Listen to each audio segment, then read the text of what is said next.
Hey guys, I just want to take a second and talk about my next topic, which is home inspections.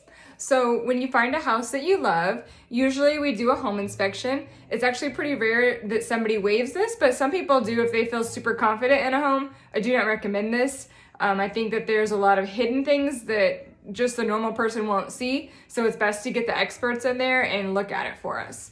So most people just expect a general home inspection. Somebody comes out with a very broad knowledge of everything and looks through the home, but there's actually more that you can do and that I highly recommend you do while you're doing that.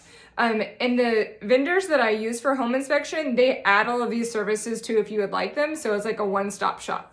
So you do your general home inspection, they come through, they look at everything, they're gonna write up a report for you. Another inspection that I suggest that you get done is a radon gas inspection.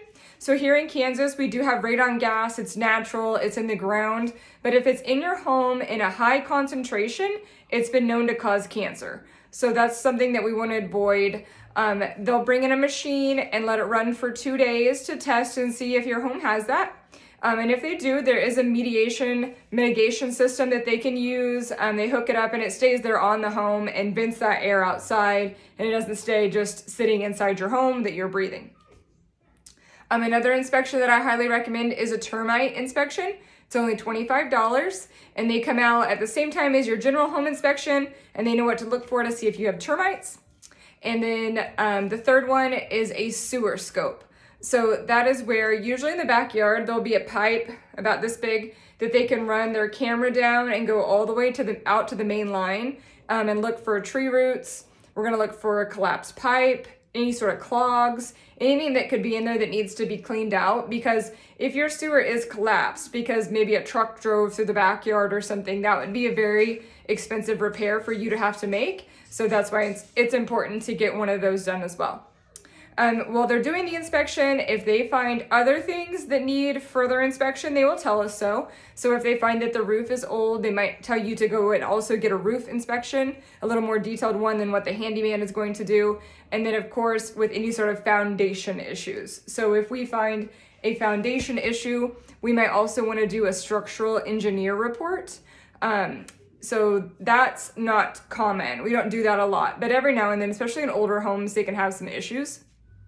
So to price that for you, a general home inspection is around $600. If we're looking at a structural engineer's report on top of that, in the rare cases, but with older homes, as you know, I love me some older homes, around $400 for that.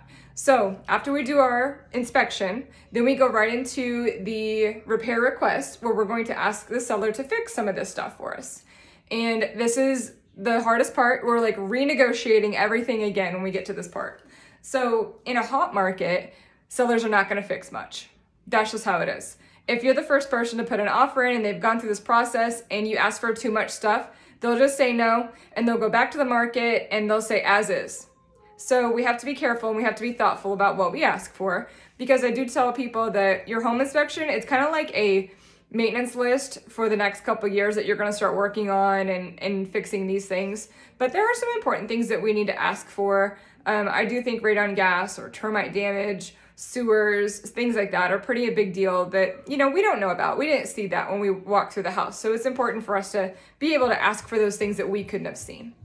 So we send off the repair request with our, 3 to 6 usually items on there. And in a hot market, they might do 1. And in an average market, usually they do 3. And in a cold market, they do all of them and take $1,000 off the price. But there's a lot of negotiating that they can do. Like I mentioned the price piece, they can just come back and say, hey, we don't want to fix anything, but we'll take $2,000 off the price. Or we'll give you $1,000 in closing costs. Like there's a lot of negotiation that we can do, and it's about what's most important to you. Because if you're getting that money at closing as closing cost coverage, that's actual cash in your pocket. So that means a lot more than taking $2,000 less on the house where you won't notice that in your mortgage payment. So it's always up to you. I'll talk through, make sure you feel comfortable with whatever we choose. And it's probably the most challenging part of the home buying process, but the funnest one for me to negotiate.